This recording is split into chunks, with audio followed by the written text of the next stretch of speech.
Hi, I'm Amelia and I'm 6 years old. Hi, I'm Zosha and I'm 8 years old. Hi everyone, this is Mommy. What's up everyone, I'm Daddy. And you're listening to It's Movie Night. And this week we watched Dumb and Dumber. New Line Cinema released this buddy comedy in 1994. It's rated PG-13 and has a runtime of 1 hour and 46 minutes. Some other movie night picks the studio released around this time were The Swan Princess and The Mask. This movie's about a limo driver named Lloyd and his best friend Harry who drive across the country to return a briefcase to a woman who left it at the airport. Some familiar faces and voices. Lloyd is played by Jim Carrey. He is Stanley Ipkiss in The Mask, which I guess big year for him, early 90s. Yes, they were released I think like 4 or 3 months apart. Oh, dang. Yes. He is also Edward Nygma, or the Riddler, in Batman Forever. He is the Grinch in the live-action How the Grinch Stole Christmas. He's Horton in Horton Hears a Who. Our kids know him, I think, they didn't really recognize him, but they definitely know him as Ivo Robotnik from the Sonic the Hedgehog franchise. He's so young in this movie, so that's why. He is, and then he's got all that makeup and like cosmetics on him for Sonic. Yeah. He does look different. And then parents, you may remember him as Truman Burbank from The Truman Show, which is like deep thinking movie. Probably his best performance. I don't know. He's done like The Majestic and Eternal Sunshine. Yeah, Spotless Mind, that people would say is his best movie, but I think his best movie is The Truman Show. I love the concept. It's awesome. Harry is played by Jeff Daniels. He is Roger in the live action 101 Dalmatians. He plays Tim O'Hara in My Favorite Martian. He is Travis Gornicki in RV, but parents, you may remember him as Dr. Ross Jennings in Arachnophobia. That might be the first movie that I've ever seen him in. Yeah, I still have not seen it. It's scary. I want to watch it. I want the girls to watch it, so I want to cover it, but it is a scary movie. Spiders, man. Like, ugh. Mary is played by Lauren Holly, who I guess it was kind of hard to do this section, but she is Linda Lee in Dragon, the Bruce Lee story, and then she plays Emily in Down Periscope, which I believe you said is like a comedy? I've seen both of these movies, and I don't remember her roles at all. So, yeah, she's very forgetful actress. Yeah, and I don't think, we're not sure if those are kid-friendly movies or not either. So I would say you could watch Bruce Lee's story, the Dragon Bruce Lee story. I think kids could watch. But the other one, up in the air. They won't be entertained, but they could watch it.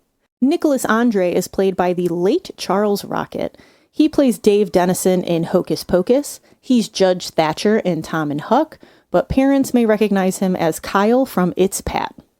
J.P. Shea is played by Karen Duffy, and the only thing that we can relate her to is she is Shay Stanley in Blank Check, which I remember liking that movie as a kid. This is a problematic character from that movie, though. 100%, She's yes. the, I can't remember what her role is. Would you call it a love interest? She becomes she's like a detective in that movie, but she ends up kissing the young boy in the movie who's, I don't even know. Maybe we'll show that to the girls. That'd be a fun one to watch. He's still a child. Like, let's just put it that way. She's very much a grown woman, so yeah.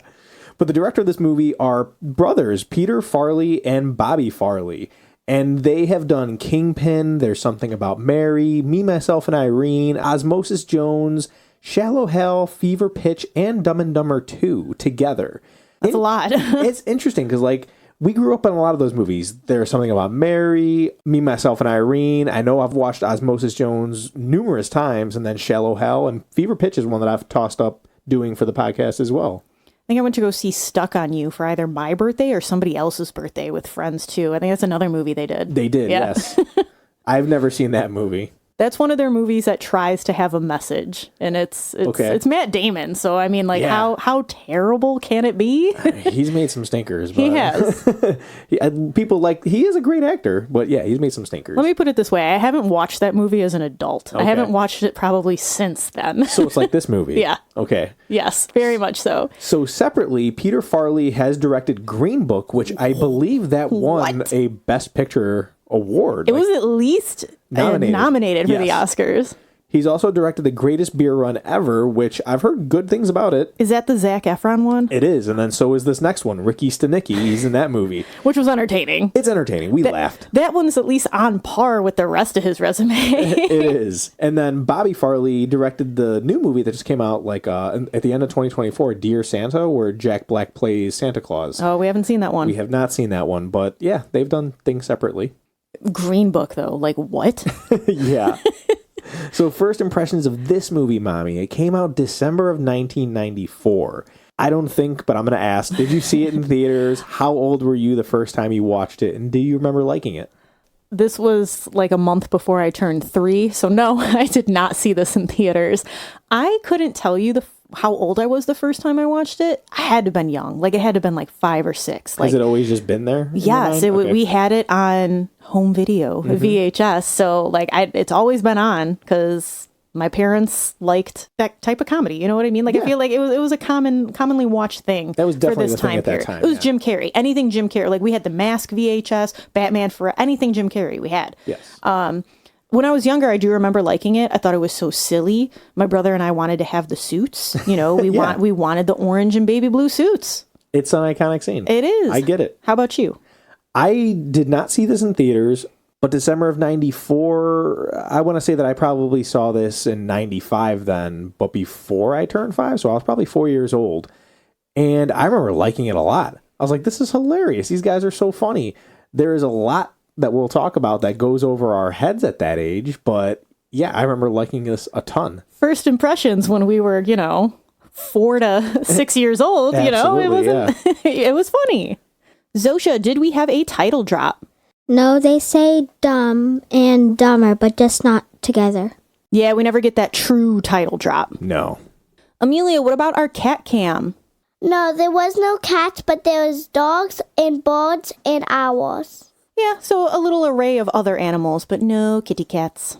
So with this movie, I was not aware that I downloaded an unrated version. There is a regular version, which is PG-13. We accidentally watched the unrated version, and it's an additional 10 minutes to the movie, and there's a lot in there that we were like, oh my gosh, we were not expecting this. I don't remember this. No, we did not remember these things because they'd never happened in our minds. No, because we had the theatrical releases. Like, those were the VHSs that we had. Yes, so when we were watching this with the girls, we were like, oh my gosh, there was a few scenes that we would kind of cringe. It was awkward city. Yeah, it definitely was, because I was like, please don't ask what that means. Please don't ask what that means. But I will say it was more so for us because it seemed to go over their heads. Like, they were like, why, what is that? Why is this happening? But yeah, like Maddie said, they didn't question it. No, yeah. So if you are in the midst of trying to show this to your kids, stay clear of the unrated version. Make sure you get the right one. There was no nudity, so you don't have to worry about that, but there was a lot of language and jokes that it was just like, oh my gosh. We'll discuss it. Yes, we will. But let's talk about some favorite scenes now, because there are some scenes that may not hold up, but definitely made us laugh or made us have a good time watching it. Oh yeah, there's definitely some one-liners in this movie that you're like, ha ha ha, Yeah. They're still gonna make you laugh.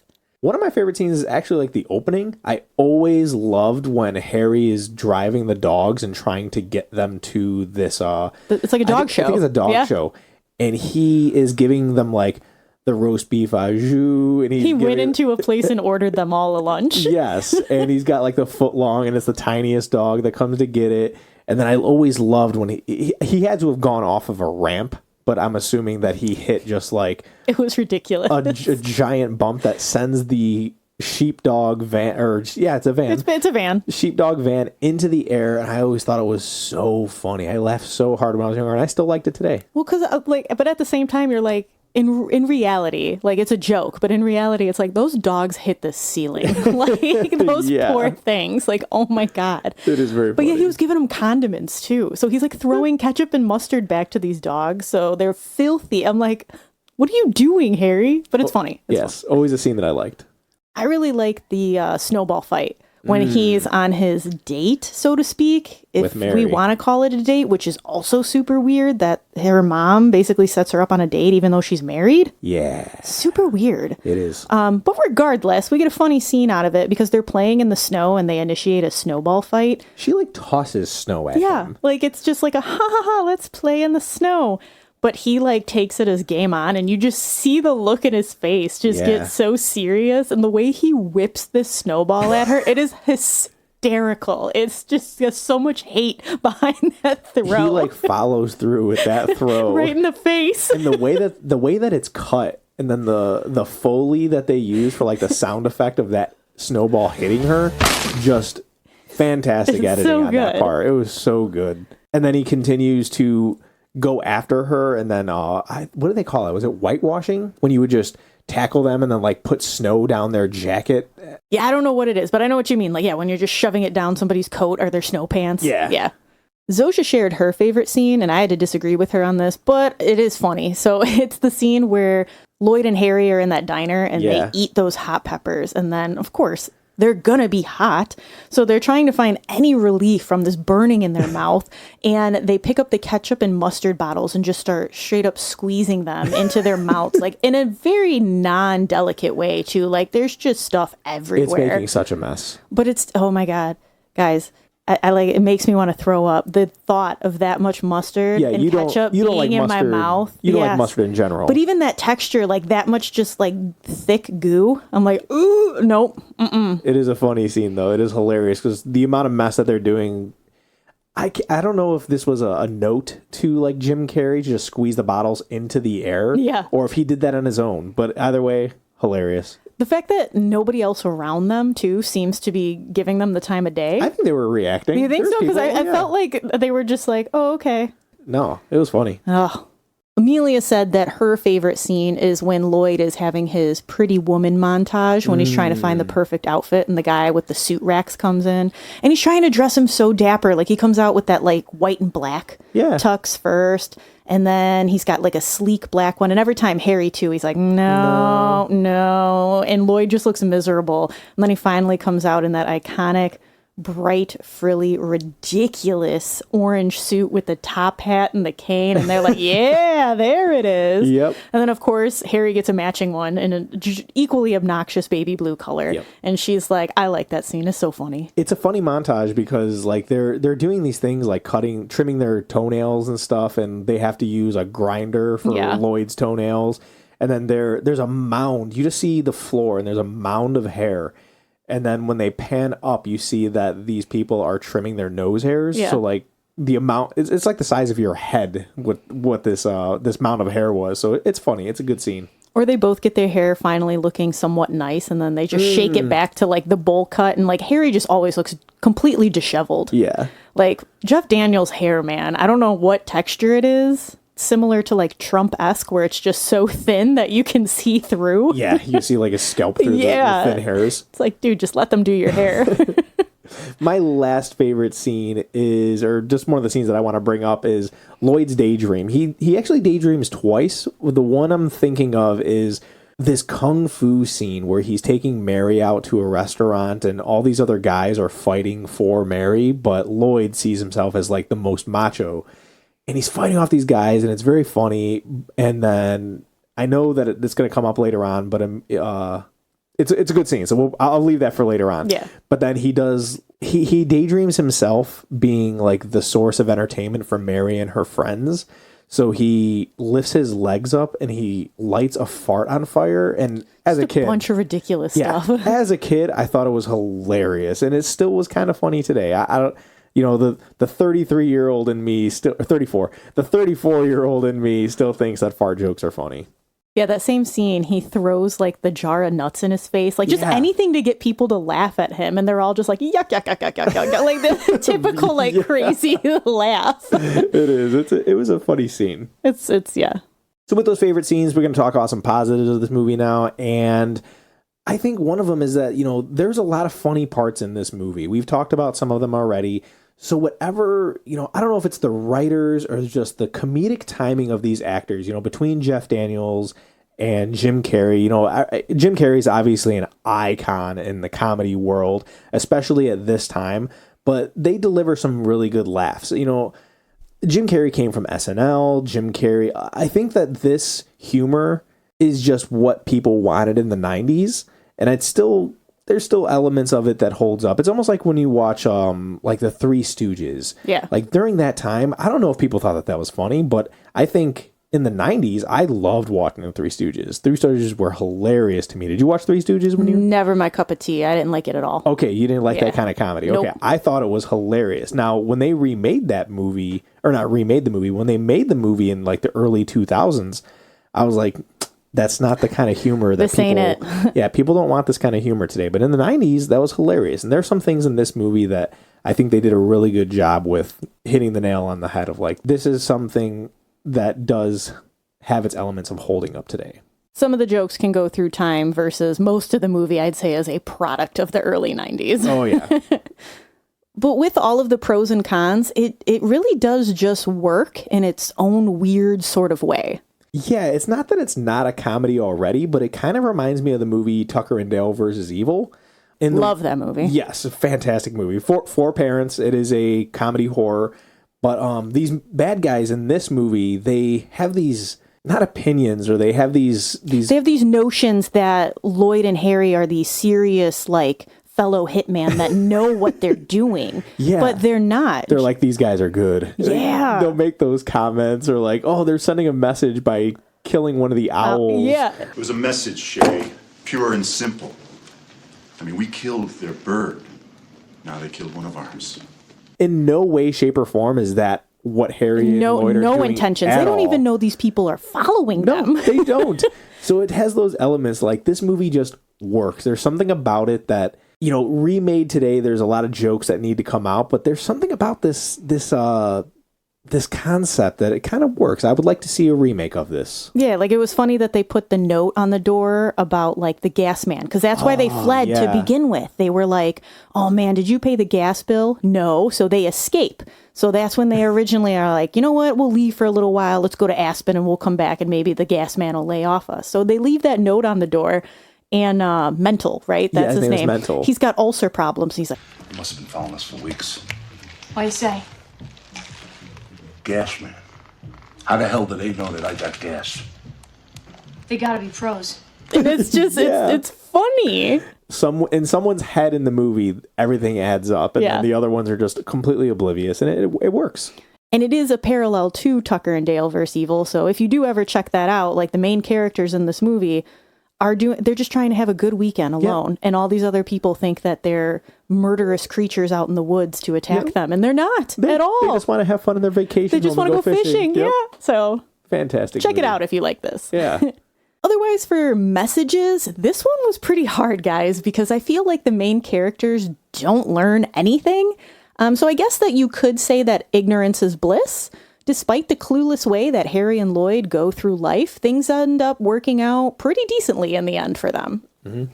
Some people may say friendship is a strong theme, but I would argue that. I think Harry is a real friend, but Lloyd is not. I feel like they're only friends because they don't have anyone else around them that's on their same level. It's kind of sad. It is. It's very sad. And I feel like these two characters are forced together, but not necessarily because they are true companions. I guess that's what you find out in the prequel. So, like, the next movie in this series is the prequel, and then there's another one that came out as, like, the sequel to this movie. But I don't remember much of them at all. I remember a convention or some sort. Like, there's very small blips that come to my memory, but ultimately, I would have to rewatch them. So let's talk about some negatives now. So we talked about some favorite scenes, but I want to talk about a scene that I really, really disliked. And this scene is definitely a product of its time. Being in the early 90s, we loved laughing at the expense of other people. That's just what the culture was. Mm-hmm. But this joke is at the expense of a blind kid, and it's messed up. Yeah. So Mental comes in, and we talked about them killing the bird. He kills poor Harry's parakeet to send a message to them. So before they leave, Lloyd's trying to find extra money. So he tapes this bird's head back on and sells it to the blind kid that lives in the same apartment complex as them. And this kid's so excited. And you see a scene of him petting him going, Pretty bird. Yeah, can you say pretty bird? Pretty bird. Yes, pretty bird. And he's super excited to have this bird, and it's messed up on Lloyd's part. Like, one, you're exploiting, flat out exploiting somebody with an impairment and a disability. And I'm like, this is a joke that does not hold up at all whatsoever. Yeah. And I didn't even laugh. The only defense in Lloyd's part is that Lloyd is super dumb. Yes. So could there be a part of him that doesn't know, but he did know that he was taken care of, because Harry's reaction is genuine of like, You sold my dead bird to a blind kid? Lloyd, Petey didn't even have a head. yeah, there is no, I tried, sorry. Yeah. Like, Harry's definitely more with it compared to Lloyd. I could see that.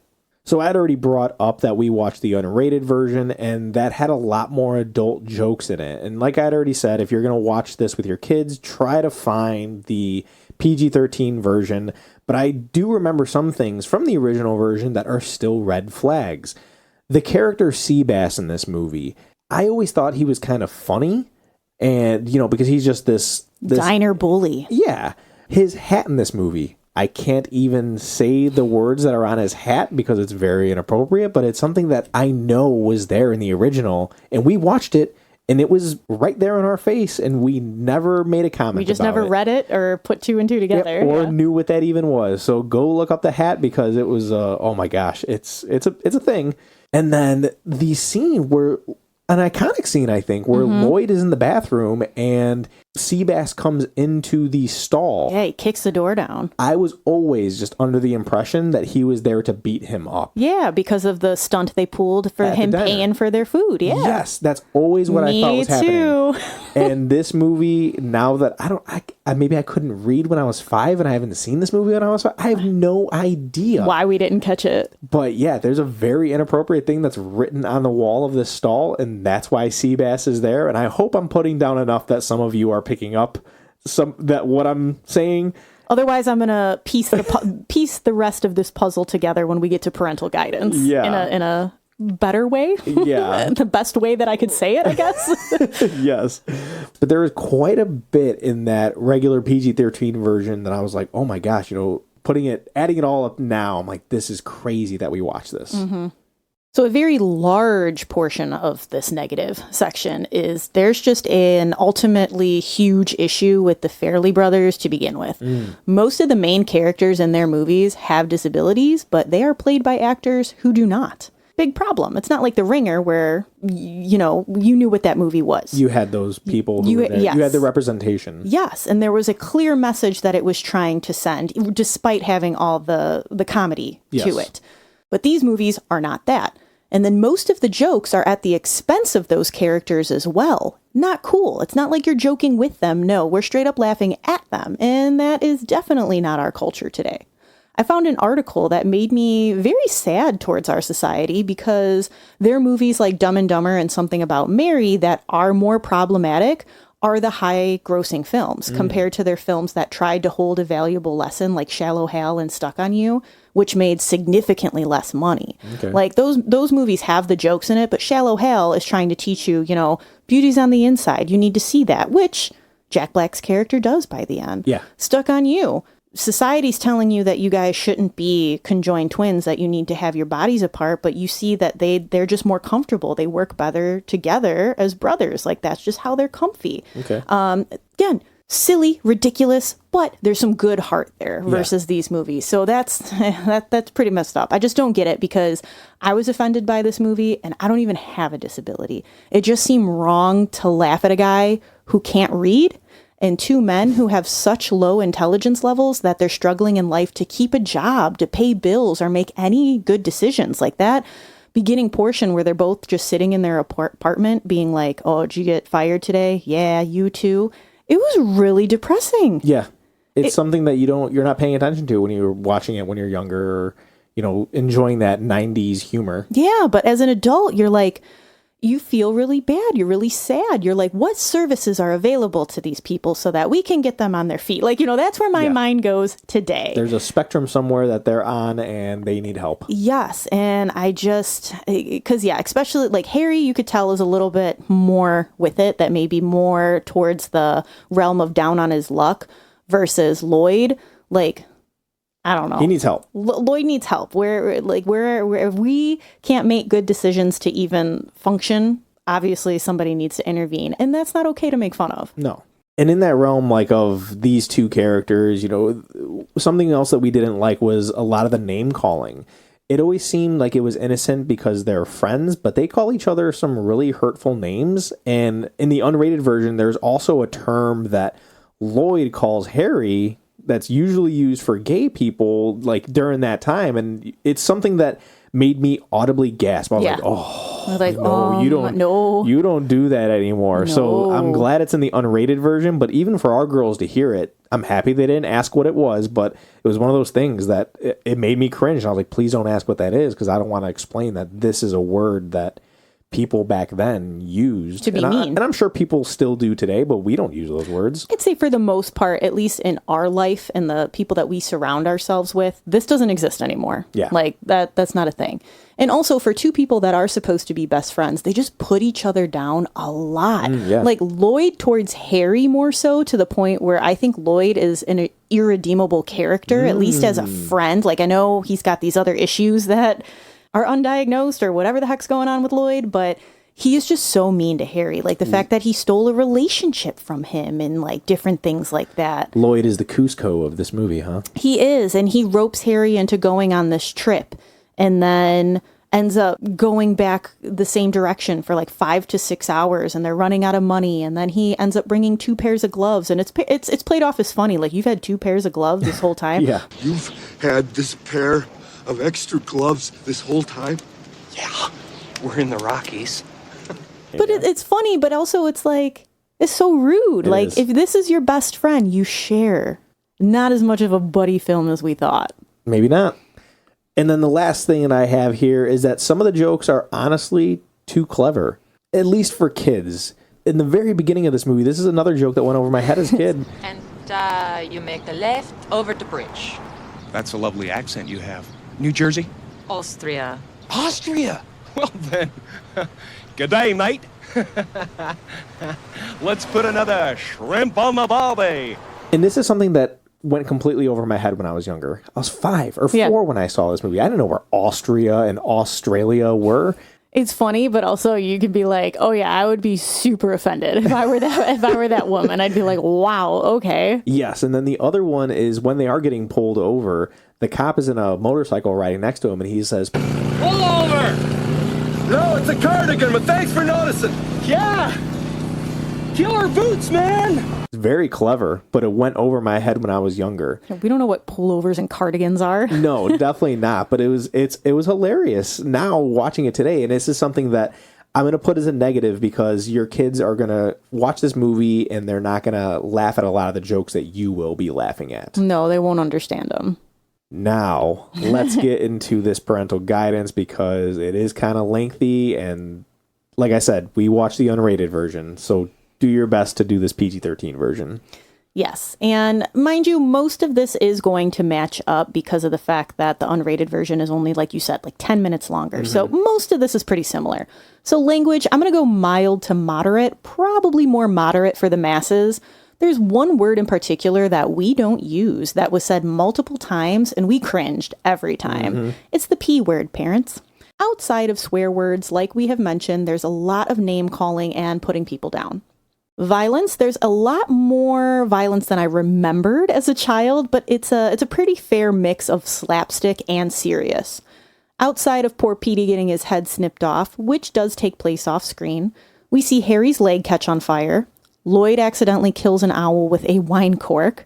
Lloyd appears to have his throat cut shaving, but it ends up being a prank with ketchup, but pretty graphic. It was graphic. It was graphic. Lloyd rips a guy's heart out and repeatedly hits him in the groin during his dream sequence. One of the bad guys punches a pedestrian through a phone booth. A man dies by rat poisoning, and then someone gets shot twice in the chest. I was like, wow, what are we watching? I thought this was a comedy. Yeah, there was more violence than I thought as well. Yes, it was just weird.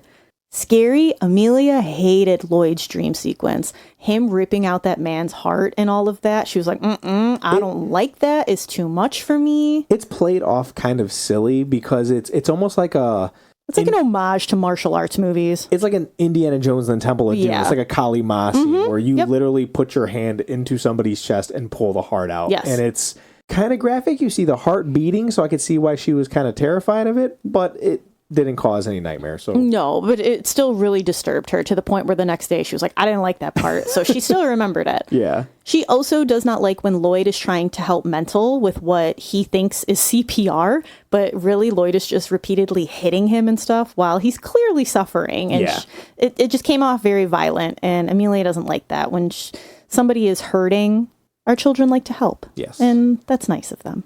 Grown-up stuff. Where do I start?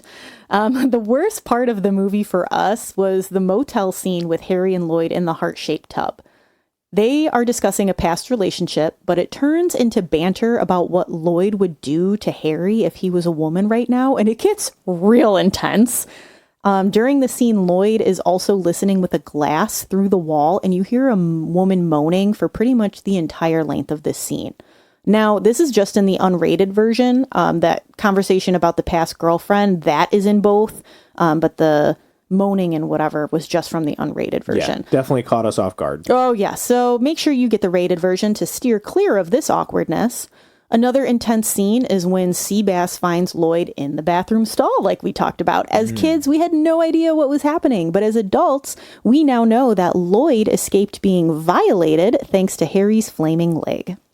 The last big one would be when Lloyd is hugging Mary and he goes to lift her skirt up and we see her whole bottom. Like That's in her daydream. It's in his daydream, but it's still like, he goes to hug her, lifts her skirt up, and we see her whole butt. Yep. And it's like, it's inappropriate. It is. It's very inappropriate. It's like to the point where the girls kind of looked at us like, Yes. And I'm like, yep, we're just going to let it wash over us and move on.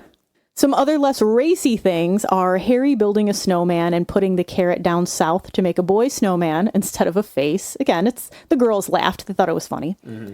Lloyd goes to get a sleazy magazine out of a news rack, which I was like, wow, what a product of its time. Do they even have news racks? I always thought it was just a newspaper when I was younger. I thought it was too. No idea what it was. Until you pointed it out, because Maddie was like, hey, read it. And I actually read it and I was like, oh. Yeah. Oh, okay. So you got to really be paying attention to see that one. It rhymes with smut. Yes. Yes. Harry at a benefit says out loud, Nice set of hooters you got there.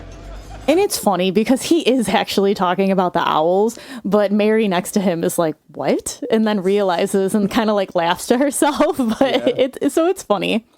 There's more various innuendos, a busload of bikini models, and Lloyd peeing while they were driving. But yeah, I think I covered most of it. Yeah. It's a lot. I would say so. Yeah. And there's no cry factor in this movie at all. No, not at all. But as for an age recommendation, you know your kids better than we do. We're just here to give our opinions. This is an interesting one. Like Mommy and I have said, we saw this at a very young age, between 4 and 5 and 6, right around that area. We just showed our girls, they are 6 and 8.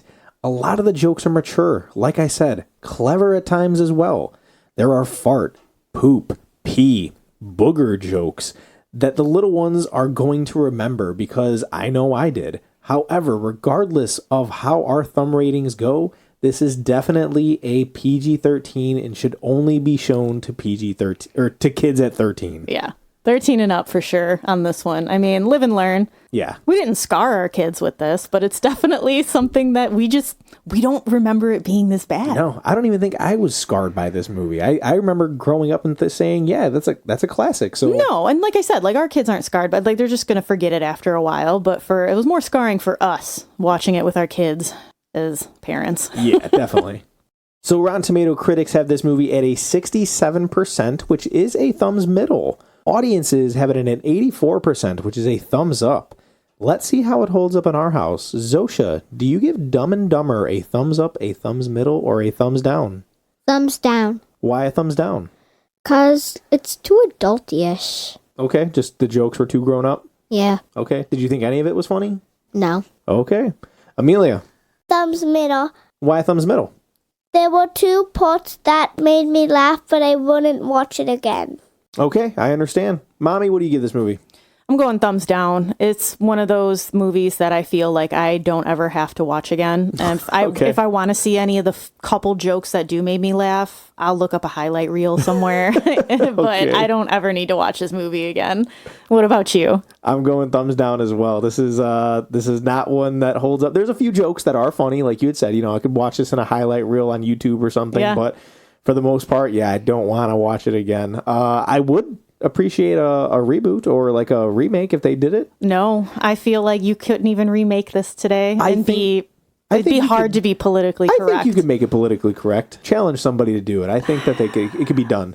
Or at least the concept, like, hey, two friends going across to deliver something that is for somebody that it'll be to benefit misadventures rather than it being about their intelligence. Yeah. Okay. That's where it's at. That's a better goal, because otherwise I feel like it's still going to end up in that same boat that feels like we're laughing at people's expense. Yeah. I don't want to do that. No. And if any of you would like to add Dumb and Dumber to your movie night list, it is currently available across platforms. And after watching, let us know if you give it thumbs up, thumbs middle, or thumbs down. And when you want to let us know what you think about the movie, please find us on social media. We like to post pictures of us on our movie nights, letting you know what snacks and sweets we're eating. It's a fun place to hang out. Our Facebook is It's Movie Night, and our Instagram is It's Movie Night Pod. Thank you for listening. Join us next week for another movie night. Bye. Bye.